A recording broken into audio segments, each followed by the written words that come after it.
Feliz sábado, hermanos. Les saludo a cada uno de ustedes en el nombre del Señor. ¿Cuántos se sienten bendecidos esta mañana? Hemos venido a honrar y a bendecir el nombre del Señor, ¿verdad?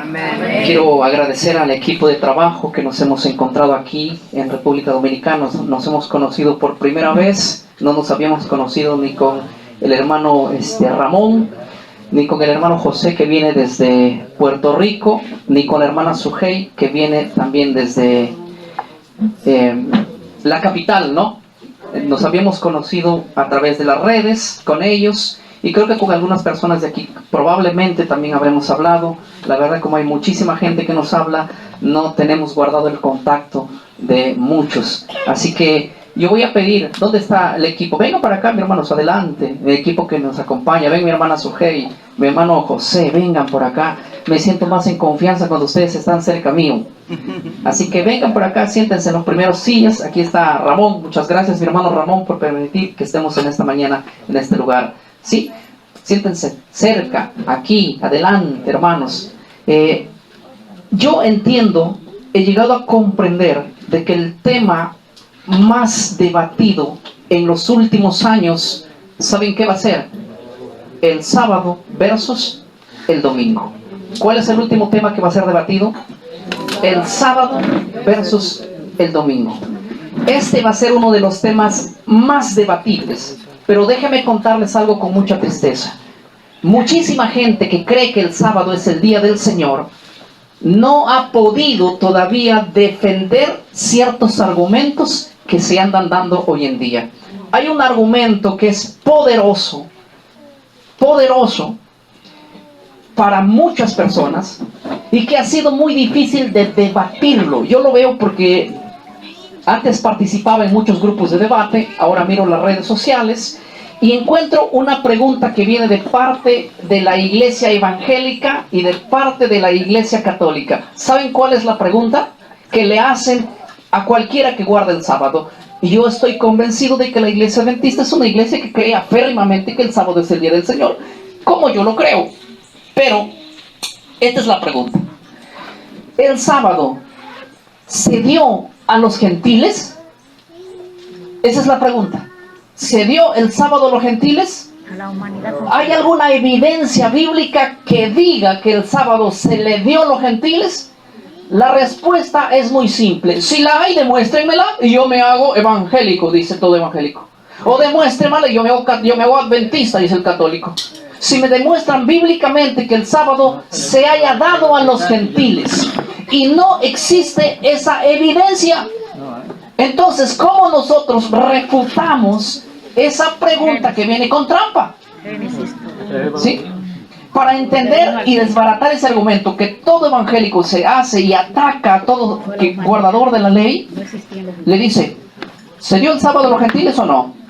Respóndeme solamente con capítulo y versículo. ¿Alguien puede aquí? Sí. Ya, ¿dónde está ese verso que diga que el sábado Dios le dio a los gentiles? Adelante. Génesis capítulo 2, versos del 1 al 3. Ahí dice que Dios santificó el séptimo día, pero no dice que se lo dio a los gentiles. A la humanidad completa. No, tampoco No dice el texto existían los ahí. judíos. Si nosotros vamos a hablar con una persona preparada, te va a sacar la mugre, como se dice en Perú. ¿Por qué? Porque ahí te va a decir, aquí ni siquiera se está diciendo el texto que le dio al hombre, sino está diciendo que Dios lo guardó. Ellos te van a pedir evidencias bíblicas literales que digan que el sábado se le dio a los gentiles.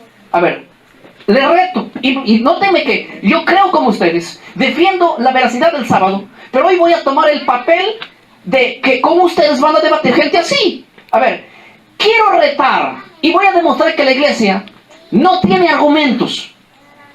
A ver, capítulo y versículo que diga que el sábado Dios le dio a los gentiles. No me hagan perder el tiempo. No. Capítulo y versículo. En Génesis 1 al 3 dice que Dios santificó el sábado y que Dios lo descansó. Ni siquiera dice que le dio a Adán. No lo dice. Pero nosotros sabemos que sí, pero usando otros textos bíblicos, no ese. Entonces, se dan cuenta que cuando alguien te plantea un argumento fuerte, no hay argumento para debatir supuestamente, Yo vi a dos pastores adventistas, y disculpen que los tome así como ejemplo, cómo fueron ciertamente apaleados para la gente delante de un sacerdote Luis Toro.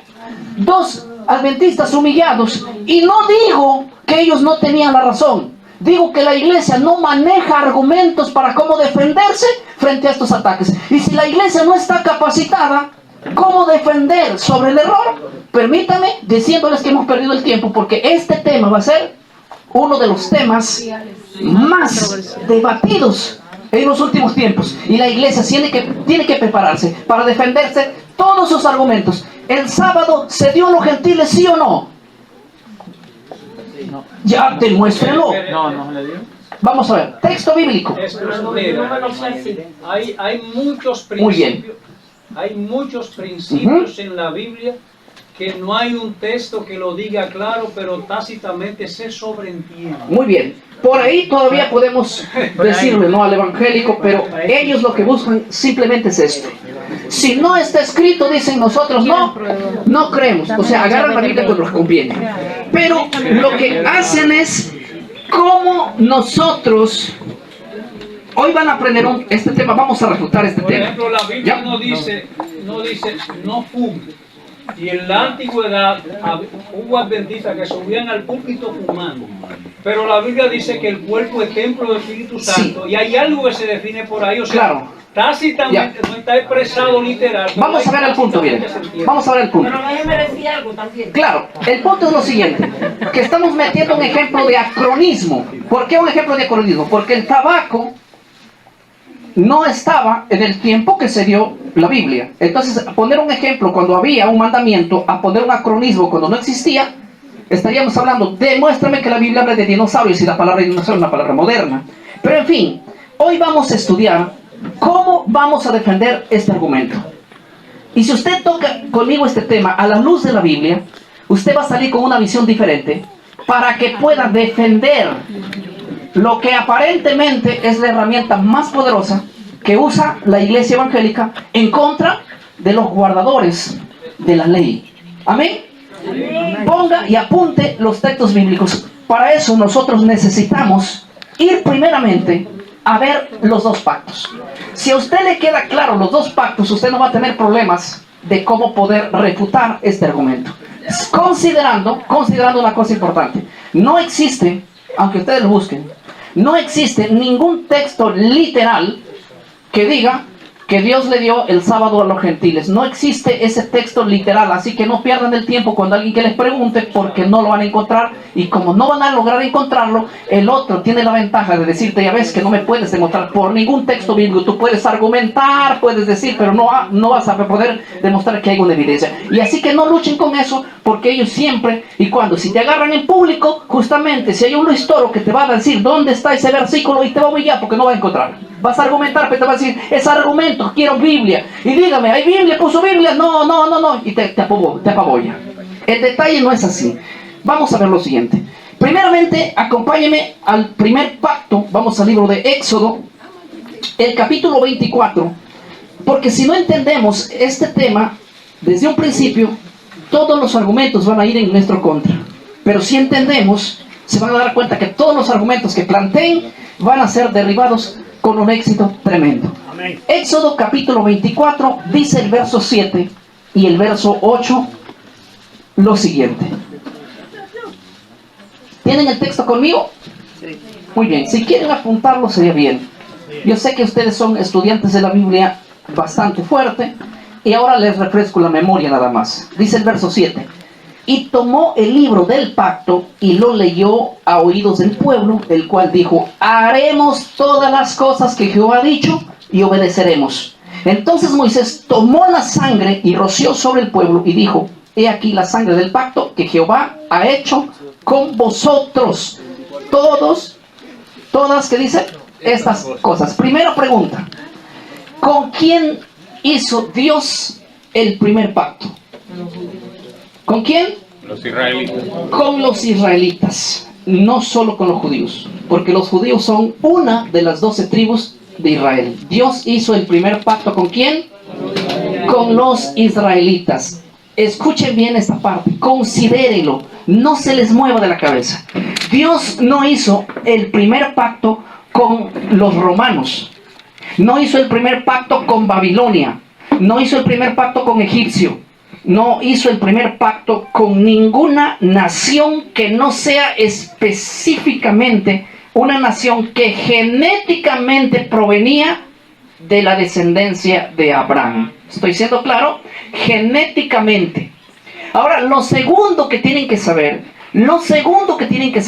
es que Dios no le dio leyes a ninguna nación con la que no hizo pacto, sino le dio leyes a la única nación con la quien Él hizo ¿qué?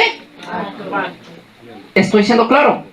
De nuevo repito el argumento. Cuando ustedes van a la Biblia, ustedes van a ver a Dios dándole leyes y mandamientos al pueblo con quien Él hizo ¿qué? Ya. ¿Existe alguna evidencia bíblica donde Dios le haya dado leyes a otra nación que no sea la que Dios sacó de Israel o de Egipto al desierto? No, ustedes no van a ver eso. Sí, sí. A ver, Sí. si avanzamos. Permítame. A ver. Mire, lo que pasa es que muchas veces nosotros, yo mismo me callo para ver en qué estamos nosotros, si estamos estudiando la Biblia sí o no. Cuando el Señor le dijo al pueblo de Israel, si algún extranjero, primero voy a dar esta cita, a Abraham capítulo 12 le dijo, en ti serán benditas todas las... ¿A quién estaba diciendo? A todo el mundo, ¿verdad? Ahora le dicen el pacto, dice, si algún extranjero quisiere celebrar la Pascua con vosotros, será circuncidado. La misma ley será para el extranjero y para el de vosotros. Muy bien. La misma ley. O sea, no Claro, hay otra claro. ley. Vamos a- Eso, Vamos a agradecerle la participación, hermano. Si ustedes me permiten desarrollar, escúcheme mi hermano. El hermano está argumentando algo que está dentro del tema, así que no nos adelantemos al punto. Lo que yo quiero dejar claro es que Dios no le dio leyes ni mandamientos a ningún pueblo que no sea ¿quién? A Israel. Eso yo quiero que quede clarísimo. Y esto no vamos a poder refutarlo, así querramos. Entonces yo quiero que quede bien claro que cuando Dios saca a un pueblo, Dios saca a la genética que literalmente proviene de Abraham, ¿sí o no? Lo saca al desierto y le da leyes y mandamientos a ese pueblo. Lo primero que tenemos que entender es eso. Si nos desviamos del principio bíblico podemos argumentar cualquier cosa. Segundo punto, vamos a entrar a lo que el hermano está diciendo, ¿sí? Que hecho está en parte de lo que yo tengo acá. Dios no le dio leyes a Roma, ni a los egipcios, ni a Babilonia, ni a ningún pueblo. ¿Sí? Por lo tanto, yo quiero que conmigo consideren el significado de la palabra gentil. ¿Qué cosa es un gentil en el término bíblico y en el término hebreo? ¿Qué es gentil? ¿Alguien sabe aquí? Fuera de la Palabra gentil significa fuera del pacto. La palabra gentil significa fuera de qué? El romano era fuera de qué? El egipcio era fuera de qué? Todas las naciones eran fuera de qué? ¿Quién es el único que estaba dentro? Israel. Entonces consideremos que todas las personas que no estaban en el pacto, no se le dio leyes, porque las leyes que aquí ustedes leyeron aquí, se le dio ya al pueblo que estaba dentro del pacto, y cuando se le dictó las leyes, esas leyes fueron confirmadas con sangre. ¿Leyeron aquí el texto que decía? Entonces Moisés tomó la sangre y roció sobre el pueblo. Ese pueblo no era Roma, ni Egipto, ni Babilonia, era Israel. El pacto que se hizo con sangre se hizo con un pueblo que nada tenía que ver ni el romano, ni el egipcio, ni el babilónico. Ellos estaban fuera de ese pacto y Dios no le dio leyes a ese pueblo. Es imposible probar eso. No existe evidencia bíblica ni evidencia histórica. Punto 2. ¿Cómo yo, que soy egipcio, podía pertenecer a un pacto que no es mío y podía guardar las leyes que Dios no me dio a mí, sino que le dio a quién? a un pueblo que no soy yo. ¿Estoy siendo claro? Entonces ahí vamos a emplear el punto que nosotros tenemos que entender claramente cuando nosotros vamos al libro de Génesis, el capítulo 12. Si ustedes retroceden un par de versículos, dice Génesis capítulo 12, el verso 37, así. Dice así Génesis 12:37. Partieron los hijos de Israel de Ramsés, o Éxodo, ¿verdad? Sí, Éxodo 12 estamos. Perdón, Éxodo 12:37. Partieron los hijos de Israel de Ramsés a Sucot como 600,000 hombres de a pie, sin contar los niños. Mi pregunta es, estos hombres fueron los que recibieron el pacto, ¿verdad que sí? Verso número 38 dice lo siguiente. También subieron con ellos grande multitud de toda clase de gente. ¿Qué más? De ovejas y muchísimo ganado. Estas personas que subieron con los israelitas no fueron israelitas. ¿Estoy siendo claro? Y no cayó el pacto sobre ellos. Sobre los egipcios no había pacto, sino sobre los que genéticamente descendían de ¿quién? Los que les corría por las venas sangre de la genética de ¿quién? De Abraham. Y esta sangre no corría por los de Egipto. Esta sangre no corría. Después, ¿ya? Un ratito. Sí, porque usted dice genéticamente, pero Abraham tuvo un hijo primero, que tuvo a Ismael. Y eso es genéticamente, aclare eso. Claro. Sino que el detalle es que la promesa no se dio en la mujer de Agar, sino en la mujer de quién. Eso no necesito aclarar porque estoy con gente muy bíblica, pero gracias por el detalle. Ahora, según el punto específico, lo siguiente. Ahora, esa gente que subió con la nación, muchos de ellos querían pertenecer ¿a quién? Al pueblo. Pero la pregunta es, ¿podían ellos genéticamente pertenecer a ese pueblo? No.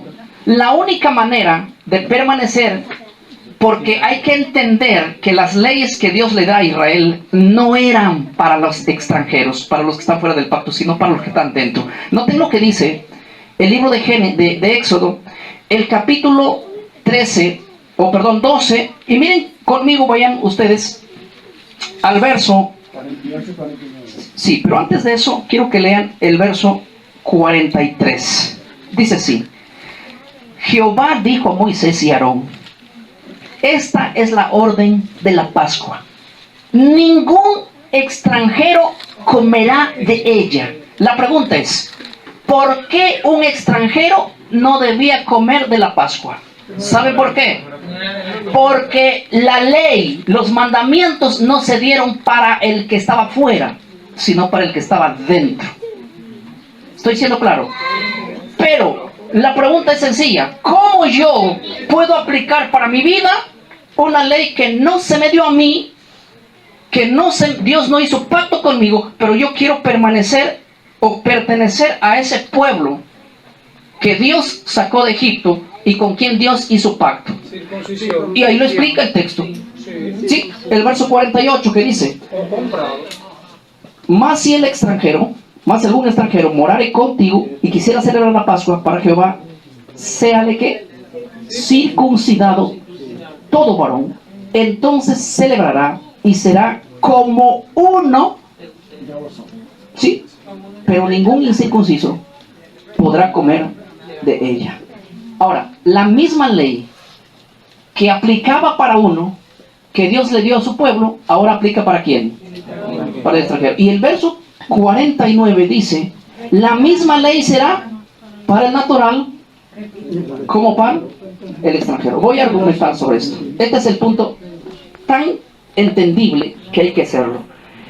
Aunque la Pascua, que es ley que Dios le dio a su pueblo, esa ley no aplicaba a nadie más que a los que eran genéticamente de Israel. ¿Sí? Naturalmente así. Pero de cualquier otra nación que viniese adentro del pueblo y dijese: yo quiero practicar la ley que Dios le dio a ustedes, él tenía primero que la circuncisión era la señal de pertenecer al pueblo como también ellos pertenecían de la genética. Les hacía de lo mismo. Escuchen bien, este es el detalle que nosotros no tenemos que dejar pasar por alto.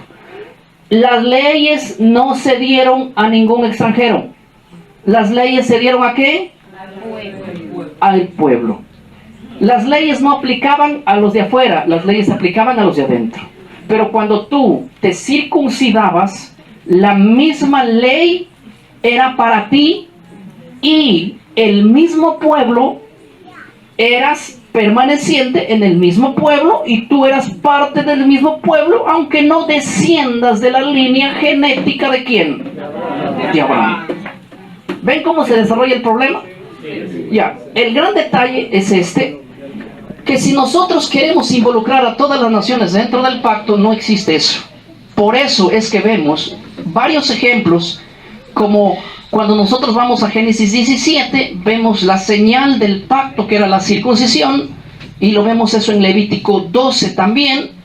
Ahora, si nosotros vamos, por ejemplo, a argumentar sobre textos bíblicos, tenemos varias cosas como ejemplo, como un extranjero que no tenía leyes, que Dios no se le dio leyes, ahora iban a pasar para ella de la misma manera. Por ejemplo, la circuncisión fue dado a Israel, ustedes lo van a encontrar en Éxodo 12:48, dándole también al que quiere permanecer o pertenecer al pacto.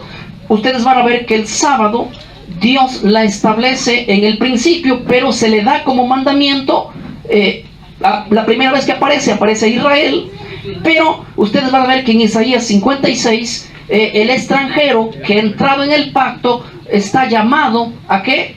A guardarlo de la misma manera que es guardado. Ustedes lo van a ver también cómo la gente se le dio en el libro de Levítico, se le dio el no comer animales inmundos a los que estaban dentro del pacto. Y ustedes van a ver que en el libro de Levítico 17, esta misma ley aplica al que estaba ya involucrado dentro de ¿qué? Del pacto. Si hacemos un análisis de toda la Biblia, vamos a encontrar que los únicos que podían participar de las fiestas solemnes eran los judíos, los israelitas, que venían de la genética de Israel, circuncidados, por cierto, por ley al 8º día, pero las 7 fiestas solemnes, la luna nueva inclusive y los sábados semanales también eran observados por la gente que se había circuncidado, y ahora era la misma ley que Dios le dio a uno, también pasaba para el otro. ¿Estoy siendo claro? Entonces, ahora, el detalle que en el Antiguo Testamento, la ley, ojo, una vez más, la ley en el Antiguo Testamento nunca se le dio al gentil. La ley en el Antiguo Testamento se le dio ¿a quién? A un pueblo. Para yo guardar la ley de Dios, tenía que salir ¿de dónde? Dejar de ser un goín, un extranjero, un gentil, y ser ¿qué? Alguien dentro del pacto. Solo así podía yo obedecer la ley ¿de quién? De Dios. ¿Estoy siendo claro aquí? Ahora vayan conmigo al libro de Jeremías, el capítulo Jeremías, capítulo 30. O vamos al 31, vamos a avanzar. Si tienen la cita conmigo,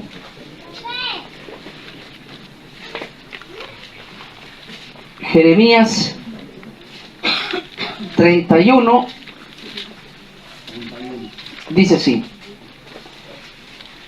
Entonces vamos a dar una brecha para empezar a hablar un poquito acerca del segundo pacto. ¿Con quién se hizo el segundo pacto?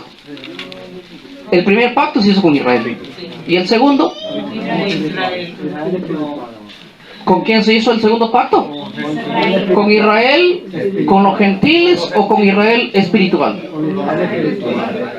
Porque es Israel espiritual. Muy bien.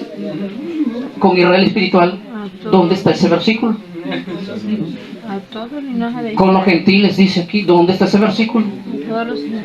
Hermanos, el segundo pacto se hizo con el mismo pueblo que se hizo el primero. Así que no me saquen de contexto lo que la Biblia nos dice.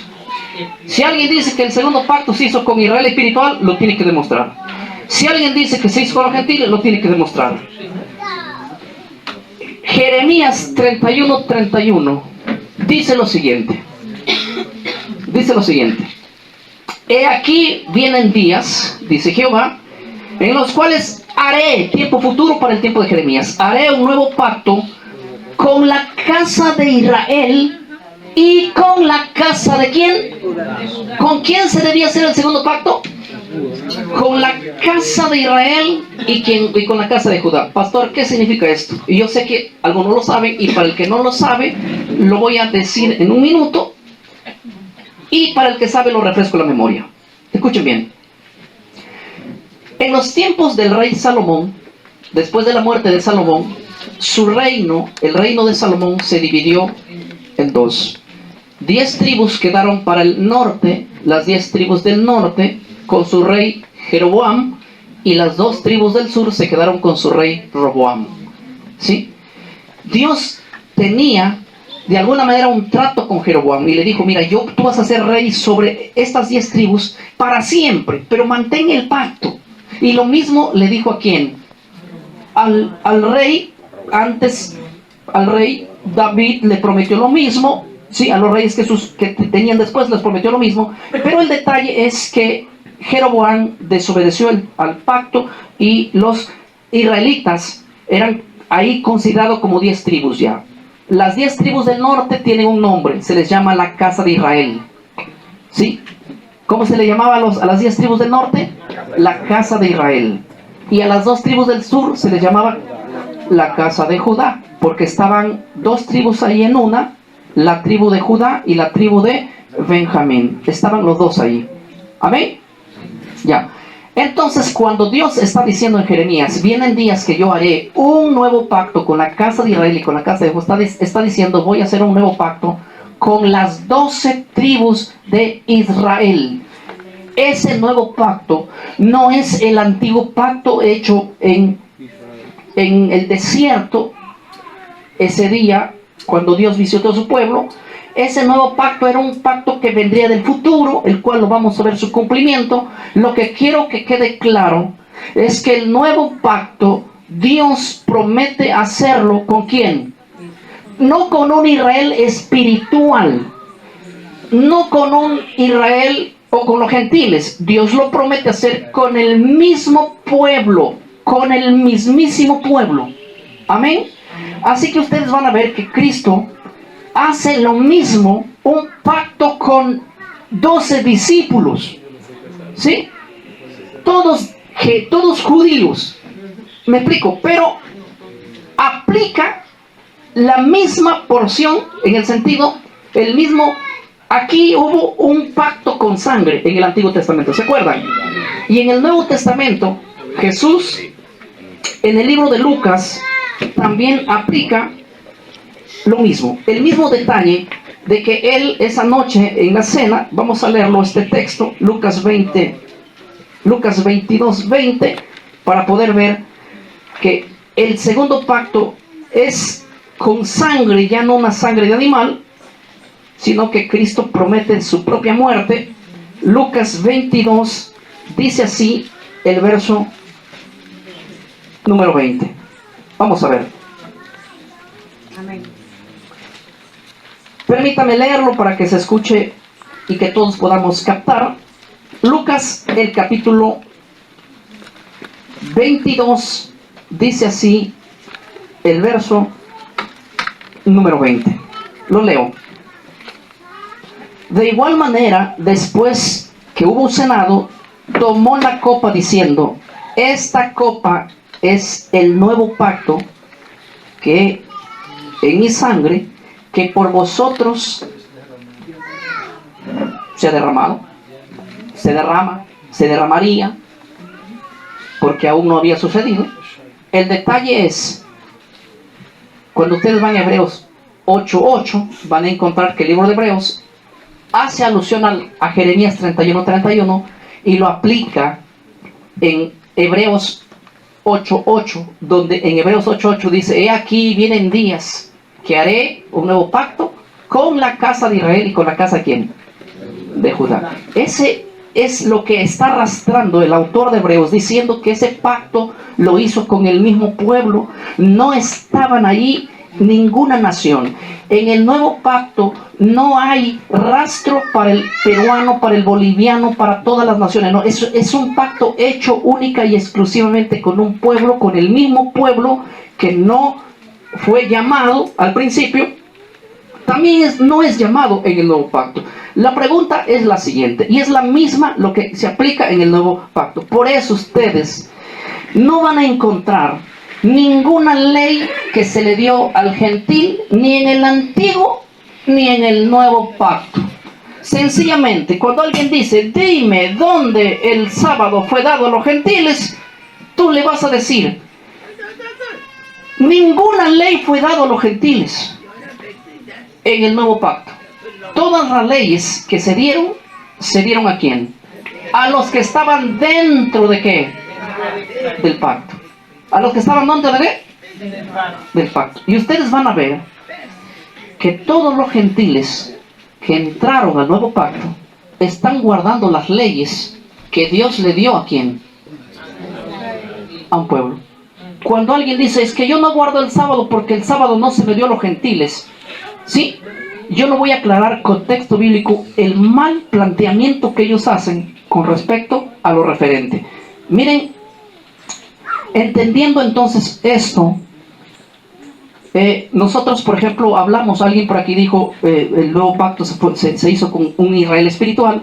No, el Israel espiritual viene a formarse de otra manera, pero ellos también fueron añadidos a un pacto que Dios no los hizo con ellos. Y lo vamos a ver usando varios textos bíblicos. Por ejemplo, yo quiero que usemos Efesios el capítulo 2. Vamos a leer Efesios el capítulo. El que no entendió este libro ya, con todo lo que se está diciendo, Efesios el capítulo 2, dice así el verso número 11. Yo sé que ustedes van a leer todo el capítulo, pero vayan conmigo a los textos claves. Efesios el capítulo 2, el verso número 11, dice así: por tanto, acuérdense que en otro tiempo ustedes, los gentiles, en cuanto a la carne, eran llamados incircuncisos por la llamada circuncisión, hecha por mano la carne. Ahora, noten el punto. En aquel tiempo estaban sin Cristo, alejados de la ciudadanía de Israel, ajenos de los pactos, de las promesas. ¿Qué más dice? Sin esperanza y sin Dios en el mundo. Yo quiero parar un momento aquí para ir analizando con ustedes. ¿Quién está hablando aquí? Pablo le está hablando ¿a quién? A los gentiles, ¿sí? Pablo le está diciendo a los gentiles, ustedes en otro tiempo. ¿Cuál es ese tiempo? Antes de aplicar el verso 15, antes de que ellos conozcan a Dios, antes de que conozcan y acepten la sangre del Mesías, ustedes en otro tiempo estaban sin Dios, alejados de ¿qué dice? De la, uno, digan conmigo, ciudadanía. ¿De qué estaban alejados? De la ciudadanía. Segundo, de los pactos. ¿De qué? De los pactos. ¿Y cómo es que los efesios, que estaban alejados de la ciudadanía y de los pactos, ahora entraron a un pacto que Dios no lo hizo con ellos, sino lo hizo solamente con un pueblo? ¿Sí? Y la respuesta dice el verso 13, pero ahora en Cristo Jesús, ustedes, lo que en otro tiempo estaban alejados, han sido hechos ¿qué? Cercanos. El apóstol Pablo en varias partes lo explica, que ustedes han sido injertados en una planta que ustedes no son prácticamente de esa planta. Ustedes eran de otra planta y que por algunas ramas que se cayeron, ustedes han venido a ser ¿qué cosa? Injertados. Pero recuerda, no es que eres no que sigues perteneciendo a esa planta, sino que has sido colocada en una planta donde naturalmente tú no estuviste allí. ¿Estoy siendo claro acá? Entonces entendamos que, ¿saben por qué los gentiles guardamos el pacto? ¿Saben por qué los gentiles guardamos el pacto? No porque Dios le dio a los gentiles el pacto. ¿Y saben por qué los gentiles guardamos los mandamientos? No porque Dios le dio a los gentiles guardar los mandamientos, sino porque siendo gentiles nos hemos incluido ¿en dónde? En el pacto. Y toda persona que se incluye en el pacto va a guardar las leyes que Dios le dio a los que están dentro de ¿qué? Del pacto. Les voy a poner un ejemplo más sencillo. Yo estoy regido por la ley de mi país. ¿Estoy siendo claro? En mi país, el que roba un teléfono no se va a la cárcel, porque tiene que robar desde una suma de dinero mayor a la cantidad de un teléfono para poder ir a la cárcel. Si tú le prestas dinero a una persona como $5,000 en Perú, tú no vas a la cárcel porque ¿para qué le prestas? ¿Sí? No fue nuestro problema. Si te encontraron que lo estafaste, sí, vas a la cárcel. Pero si tú le diste el dinero, por dar dinero a alguien no hay justicia allá. Esa es la ley de allá y yo me rijo en la ley de allá. Lo llevo a un hermano de acá y le digo, préstame 20,000 soles, que serían, no sé, unos... por ahí.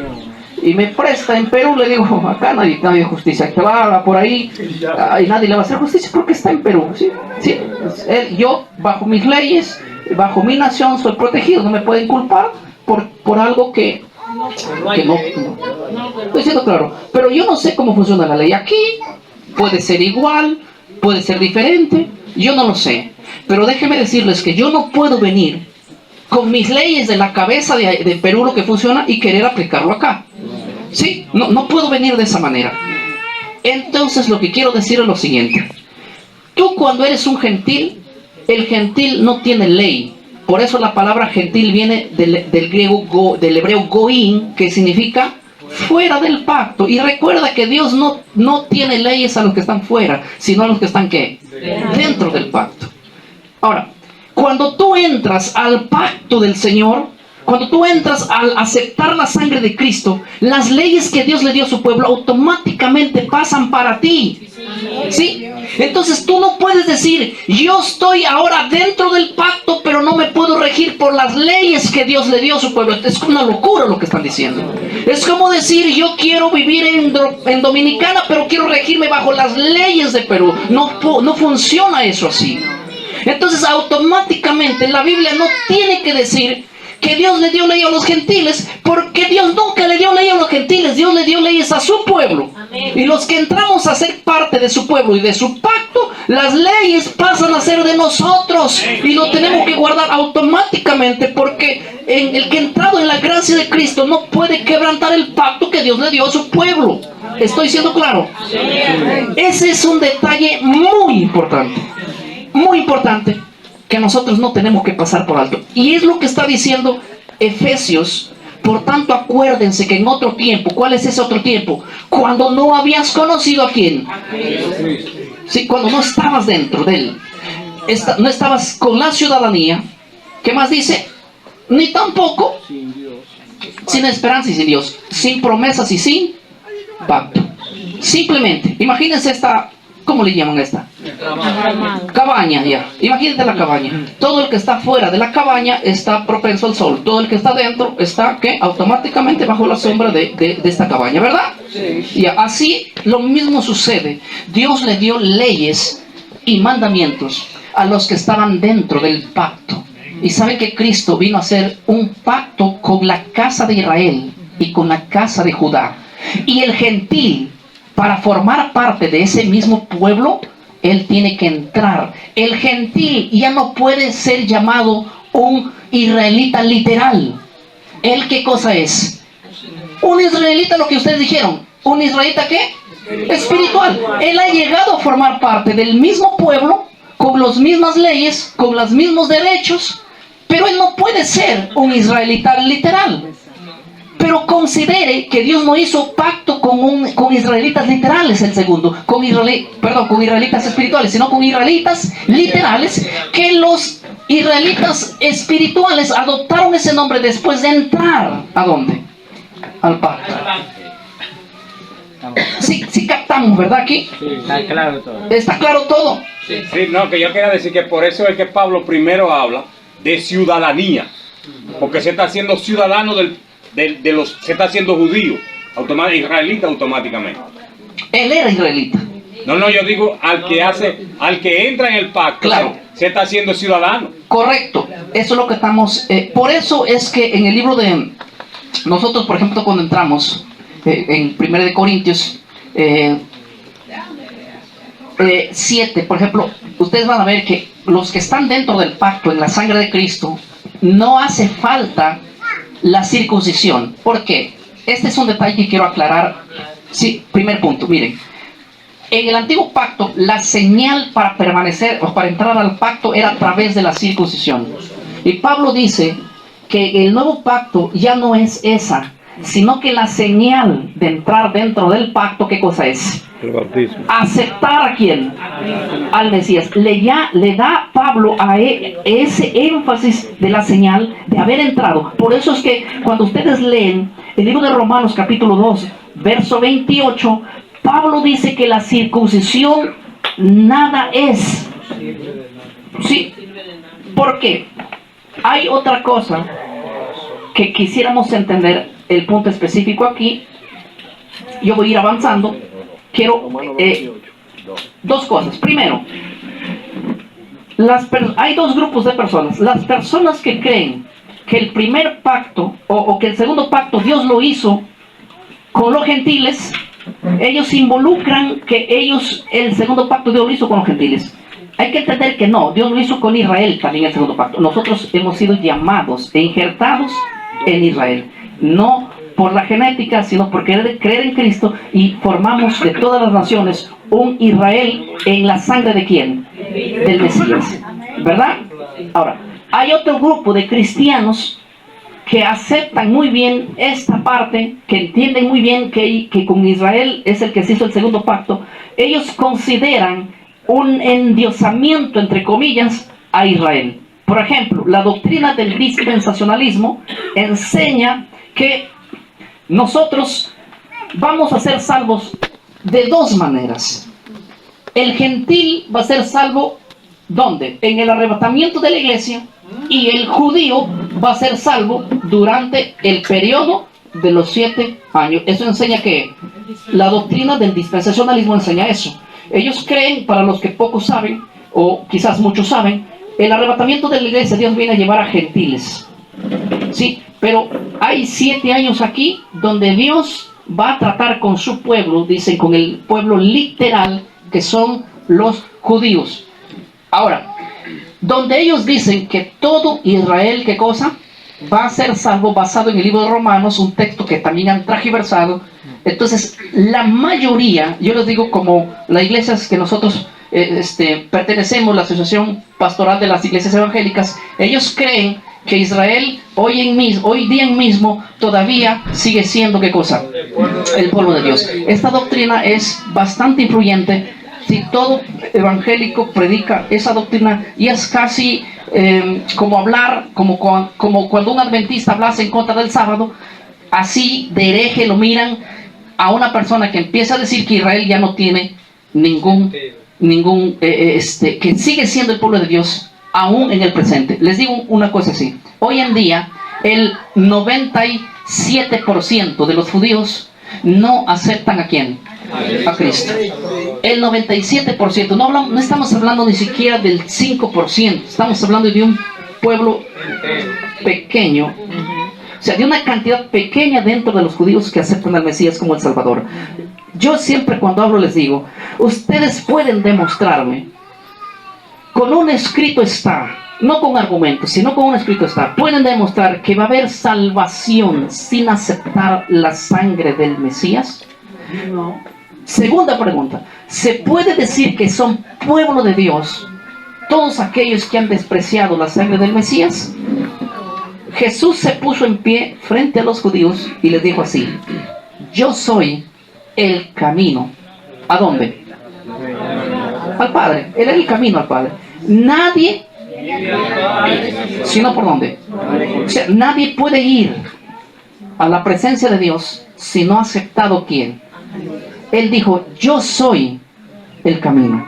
Él dijo: yo soy la resurrección. ¿Sabes que Jesús dijo que aquel que no cree en Él no va a resucitar? Él es la resurrección. Él dijo: yo soy el camino, yo soy la verdad, yo soy la vida.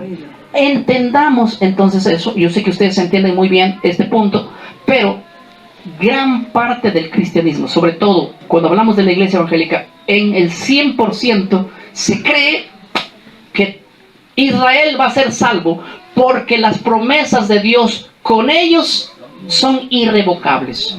Se aplica de esa manera, en serio. Así que hay dos maneras de salvar. Una, el gentil con su vida impecable, y el judío con solamente por ser, ¿qué cosa? Judío, y porque se le hizo una promesa, y las promesas son irrevocables y los dones son, ¿qué? Irrevocables. Entonces Dios de alguna manera tiene que tener alguna salvación con ellos especial, tiene que tener un trato diferente con uno y con el otro. Esta teología, aunque parezca ficción, tienen hombres que se llaman doctores en ley. ¿Ustedes han escuchado de Armando Alucín? ¿Han oído de él? Óiganos para que vean y comparen la teología que sostiene el dispensacionalismo con la doctrina que sostiene mayormente la iglesia, que no es dispensacionalista. Ahora, estos términos que estoy usando son términos teológicos, claro, pero sirven para que nosotros podamos tasar una cosa muy importante. Ambos grupos han caído en una exageración. El dispensacionalismo endiosa a Israel como que Dios hizo un pacto con ellos, en cual tiene razón. El primero y el segundo pacto lo hizo ¿con quién? Con ellos. Sí, y que ellos van a ser salvos sí o sí. Y el otro grupo dice: los israelitas en este tiempo son ya no son pueblo de Dios. Sí, el otro grupo también es extremista, dice: los israelitas en este tiempo ya están perdidos, ahora nosotros, Dios ha hecho el segundo pacto ¿con quién? Con nosotros. Y la cosa no es así tampoco, sino es el punto medio. Dios hizo un pacto con Israel, y ese pacto es en el Mesías. ¿Estoy siendo claro? Tanto el gentil, hablemos así para entender términos claros, tanto el que no es del pueblo como el mismo del pueblo, ambos tienen que entrar a ese nuevo pacto bajo la sangre de ¿quién? Del Mesías. Entonces, ¿cómo resolvemos el problema? A mí no me gusta hablar mucho, por eso no hago temas muy amplios, pero quiero sacar el núcleo así del punto específico para que nosotros podamos defender este argumento. La pregunta que comenzó el tema, la tengo aquí escrito, es: ¿el sábado se dio a los gentiles? No, ahora no. Tú tienes que decir: ninguno, no solo el sábado. Ningún mandamiento se dio ¿a quién? A los gentiles. Matar, robar, todo eso, esos mandamientos que Dios le dio ¿a quién? A un pueblo de Israel. Los gentiles mataban, quemaban a sus hijos, ellos no tenían leyes. Para ellos no era malo nada de eso. Solo podían respetar eso entrando al pacto. Estoy siendo claro acá, ¿verdad? Ahora, entonces cuando nosotros vemos, no todas las leyes que Dios le dio a un pueblo, ¿sí? A un pueblo en las cuales Él le dio mandamientos, leyes, y todo el que entraba a ese pueblo tenía que guardar lo que Dios le dio. Lo vimos, está así en el antiguo pacto y está así en el nuevo pacto. Entonces, cuando nosotros digamos esto, nosotros respondemos, yo siempre digo: ninguna ley Dios le dio a los gentiles, no solo el sábado. No solo el sábado. Y a mí me gusta no solo demostrarles, sino también de alguna manera defenderme, mostrándoles a ellos que ellos guardan leyes que Dios no le dio a los gentiles. Por ejemplo, yo le hago preguntas así. Ustedes pueden decirme, porque ellos dicen: en el Nuevo Testamento, ¿dónde está que Dios le dio leyes a los gentiles? ¿Dónde está que Dios le dio el sábado a los gentiles? Porque todo eso era ley de Israel, dicen. Ya, muy bien. Esta es la pregunta que usted tiene que hacerlo. ¿Dónde Dios le dio una prohibición en el nuevo pacto a los gentiles de que no se casen entre familias? Esa es una ley que se guarda en toda iglesia evangélica. ¿Sí? Esta es la pregunta. ¿Dónde en el nuevo pacto Dios ordenó a los gentiles que no se casen entre familiares? ¿Me explico? ¿Sí? No existe esa evidencia en el Nuevo Testamento, ni siquiera en el Nuevo Pacto. Esa evidencia la encontramos en el libro de Levítico 18:6. Y es más, toda iglesia evangélica, hubo un escándalo de una evangelista que se casó con un personaje en Honduras que tenía su mismo apellido. Ella decía que nunca se habían conocido. Ustedes saben, yo por ejemplo mi apellido es Ortiz, ¿verdad? Creo que aquí me encontré en Güey con un hermano también Ortiz, y Ortiz hay bastante. O sea, lo raro es que ellos se conocieron con su esposo, no sé de qué parte, no tenían relación de familia y se casaron. Entonces fue un escándalo tremendo dentro de la iglesia evangélica porque dijeron se casaron entre familiares y entre primos. Yo les pregunté, ¿por qué se escandalizan si se casaron entre primos? No es que yo esté a favor, estoy en contra, pero yo usé el argumento. ¿Por qué se escandalizan que estos dos se hayan casado entre primos, supuestamente entre primos, si ustedes dicen que la ley es para israelitas? Y la ley de no casarse entre familias está en Levítico 18:6. Ahora la pregunta es, ustedes que dicen que solo se rigen bajo el nuevo pacto, ¿dónde lo dice eso el nuevo pacto? ¿Dónde está la evidencia de que no hay que casarse entre familias? Y saben que todo pastor, inconscientemente, cuando tú le preguntas, te dice, eso está en Levítico y te va a llevar a ley, no te casarás con parientes. Te va a leer eso. Pero tú le vas a decir, pero esta no es ley que Dios le dio a quién.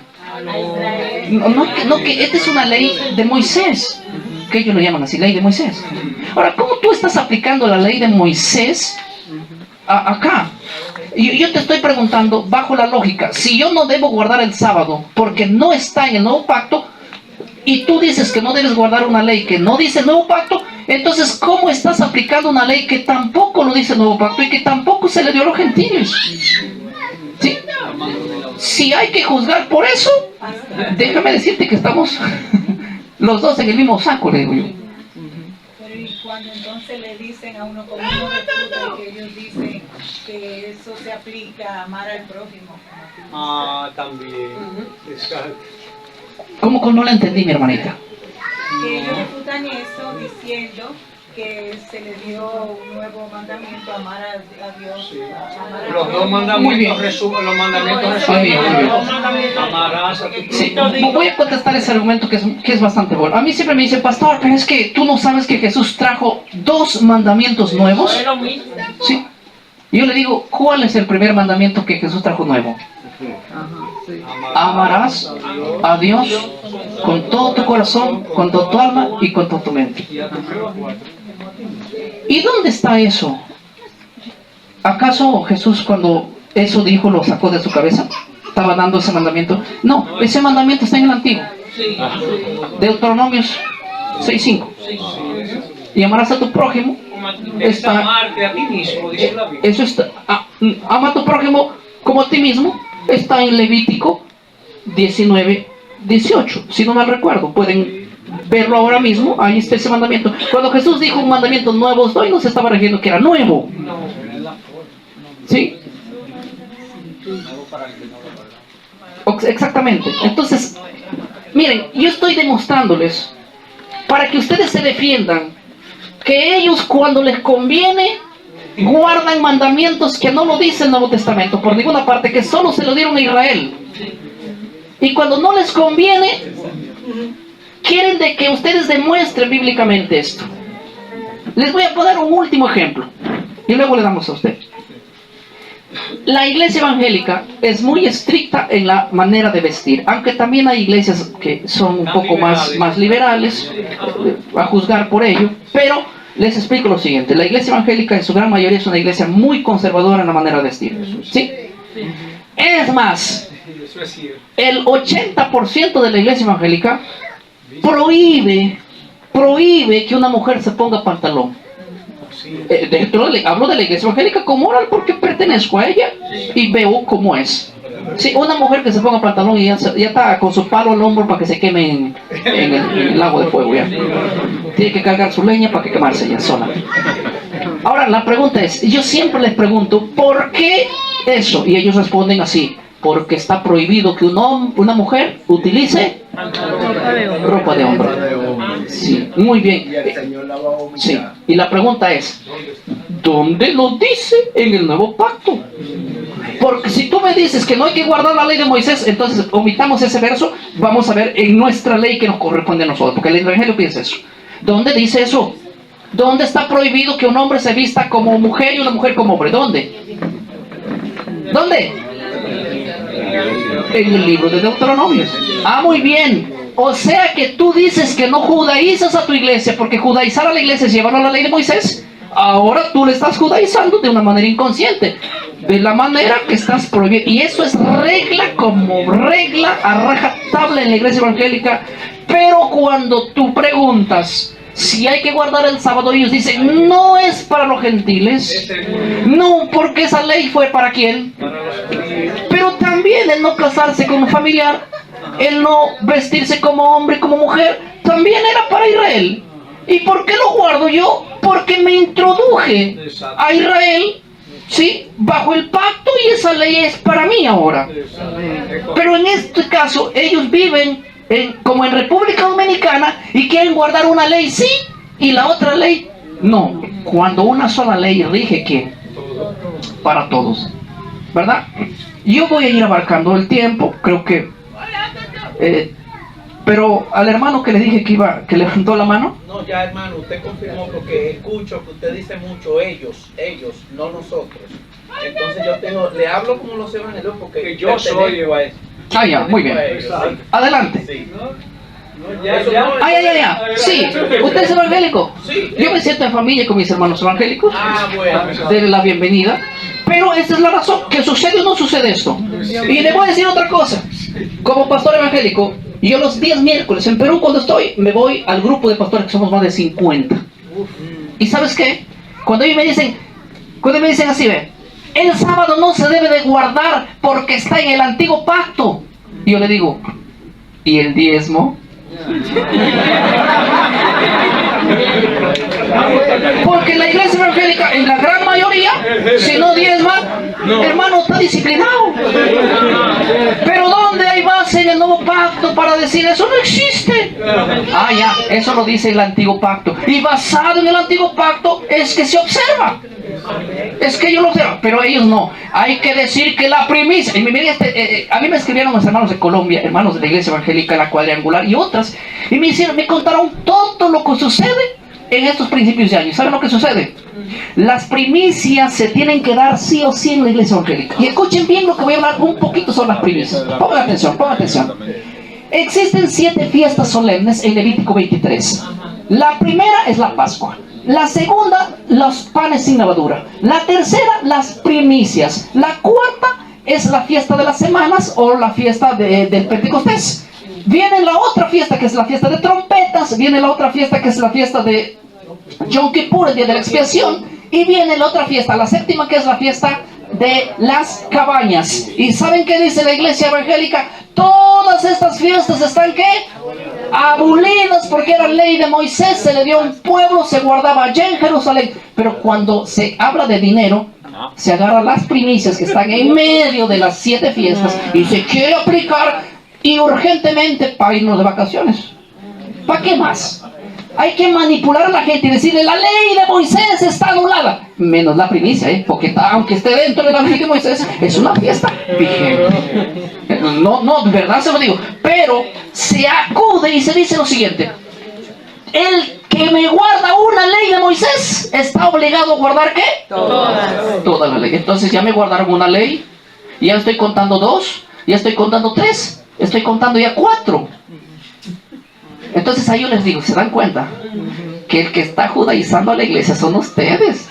Porque yo lo estoy llevando a la iglesia a la ley de Dios. No como ustedes dicen a qué. ¿A la ley? A la ley de Moisés. Pero ya que están aquí mis hermanos evangélicos, me gustaría que me hagan una pregunta, la más difícil que exista, con respecto a la abolición de los 10 mandamientos. ¿Por qué? ¿Por qué razón? Y no lo digo de una manera jactanciosa, pero hemos debatido por varios años este tema y no conozco ningún argumento nuevo que no se haya dicho con respecto a la nulidad de los 10 mandamientos. Este argumento de que el sábado no se dio a los gentiles es un argumento, en primer lugar, la persona que está haciendo esa pregunta desconoce que no solo el sábado no se le dio a los gentiles, ninguna ley se le dio a los gentiles, ninguna ley. Dicen, Dios no le dio el sábado Dios le dio el sábado ¿a quién? A Israel, dicen ellos. Sí, Dios le dio el sábado a Israel. Pero la pregunta es, ¿Dios le dio en una tabla, en 2 tablas de piedra, una ley? ¿O le dio 10? 10. Le dio 10. Yo le pregunto, matar, robar, cometer adulterio, que estaban en esos mismos mandamientos, ¿a quién se le dio? A Israel. Los 10 mandamientos Dios le dio a Israel. No solamente el sábado, sino que los 10 pasaron para Israel. ¿Estoy siendo claro? Si Dios le dio, si yo no guardo el sábado, porque Dios no me dio a mí, sino a Israel, tampoco debo matar, tampoco debo cuidarme de cometer adulterio, porque en esas mismas tablas Dios le dio a Israel, porque no le dio a los gentiles, ¿eh? Los gentiles llegaron a guardar entrando al pacto. ¿Estoy siendo claro? Y así que es paradójico, es un poco difícil, me parece decir, ridículo decir, yo estoy en el nuevo pacto que es en Cristo, pero al mismo tiempo quiero desobedecer, ¿qué cosa? La ley del pacto. Porque automáticamente, al entrar dentro del pacto, tengo que guardar las leyes que Dios le dio al pueblo que está dentro del pacto. Termino en 3 minutos diciéndoles de la siguiente manera. Pastor, ¿por qué entonces no guardamos toda la ley que estaba en el antiguo pacto si todas esas leyes tienen que pasar a nosotros? Porque hubo muchas leyes que quedaron anuladas, ¿qué? En la cruz. Ustedes se acuerdan que había 2 tipos de ley, desde Génesis hasta Deuteronomios. Hay 2 tipos de ley, una ley que escribió Dios, una ley que escribió Moisés. Una ley que fue escrita en piedra, otra ley que fue escrita en un libro.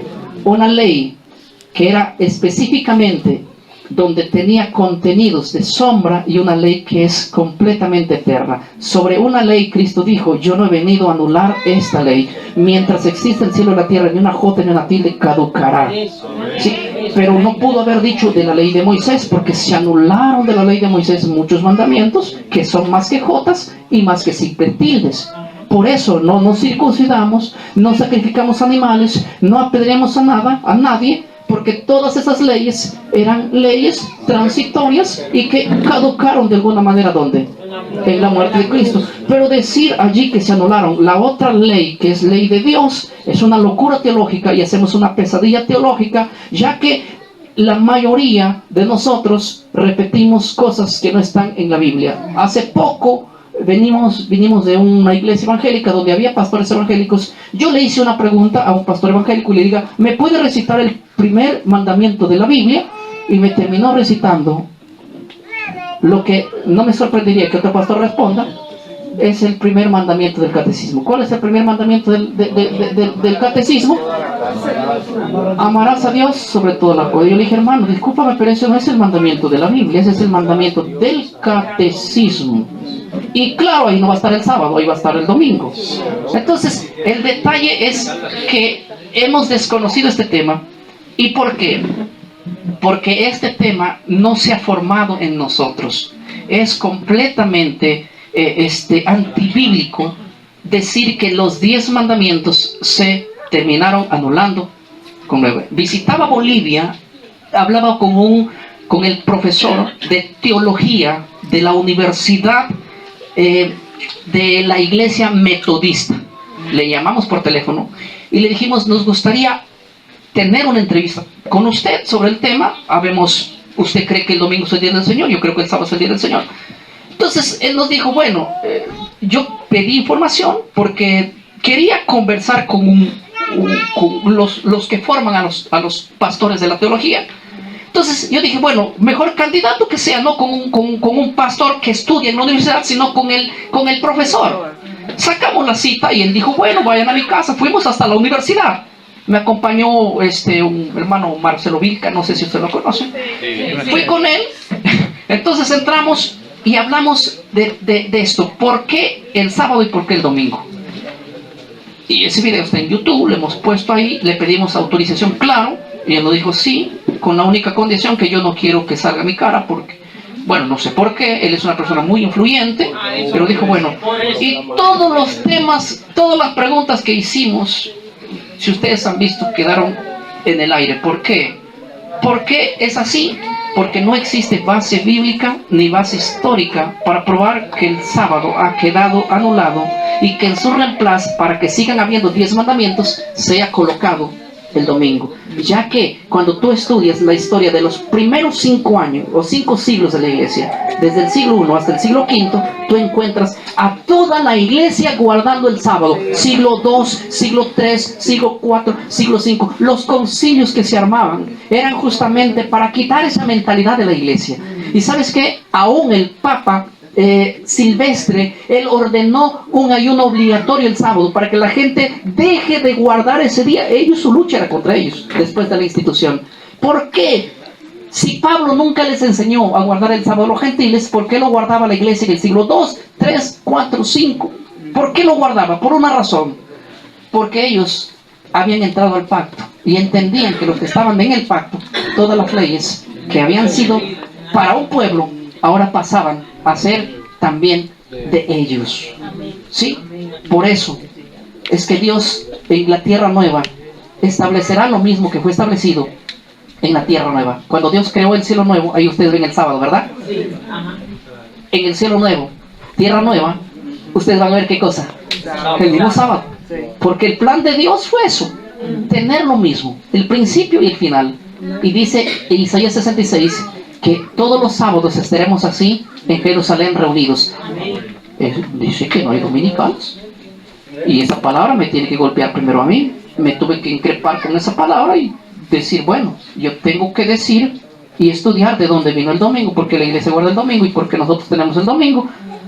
Y tenía que, de alguna manera, aceptar, no solamente aceptarlo, sino que también emprender a defenderlo. Y como les digo, esta va a ser el pan de cada día y que nosotros tenemos que estar más preparados en cómo afrontar defensas en contra de el sábado. Y ojo, para muchos que me escriben al día, pastor, ¿y desde cuándo predicas el sábado de la iglesia adventista? Le digo, perdón, ¿el sábado de quién? De los adventistas. Le digo, ¿y quién? ¿Ustedes patentizaron el sábado? Sáquense eso de la mente. El sábado no es adventista. El sábado es de Dios. Punto. ¿Sí? Que la iglesia se haya atribuido ese día es problema. Hasta en el nombre le pusieron adventistas del séptimo. Con razón que hay tanto evangélico haciendo problemas y dice, ¿por qué guardas el sábado de los adventistas? Hay que aclararlo a la iglesia evangélica y hay que aclararlo a la iglesia adventista también. ¿Sí? No, de verdad, porque yo tengo mensajes aquí, a mí me llegan mensajes cantidad al día. Y siempre me preguntan, ¿desde cuándo predicas la doctrina adventista?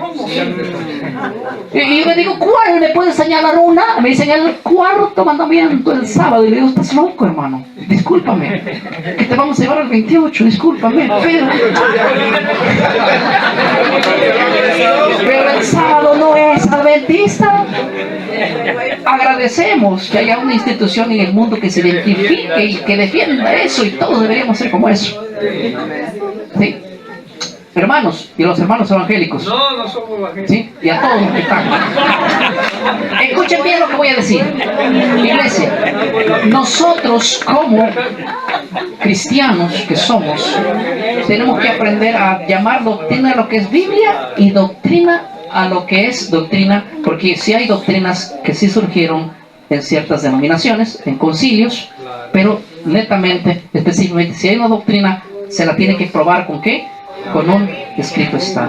Que Dios nos bendiga. Vamos a seguir este día en bajo la sombra del Omnipotente. Amén.